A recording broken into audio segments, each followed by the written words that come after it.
3 mois après la disparition de Delphine Jubilard, l'enquête suit toujours son cours tandis que l'infirmière de 33 ans demeure introuvable.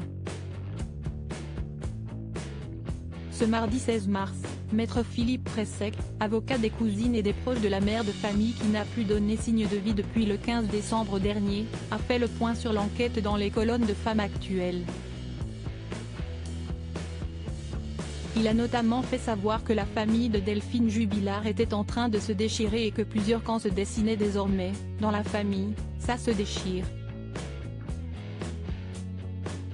On a déjà 3 parties civiles différentes qui se haïssent entre elles, d'une part les amis que je représente, d'autre part les 2 frères et la sœur, puis Cédric Jubilard, qui est tout seul. A-t-il notamment indiqué. La raison de ces tensions ? Les 2 frères et la sœur qui pensent qu'ils sont les seuls à être légitimes et à pouvoir parler pour Delphine, a indiqué l'homme de loi, qui précise que beaucoup de choses remontent à la surface dans la famille. Cédric Jubilard en froid avec sa voisine ? De son côté, Cédric Jubilard serait lui isolé alors que de nombreuses théories le tiennent responsable de la disparition de sa femme avec qui il était en instance de divorce.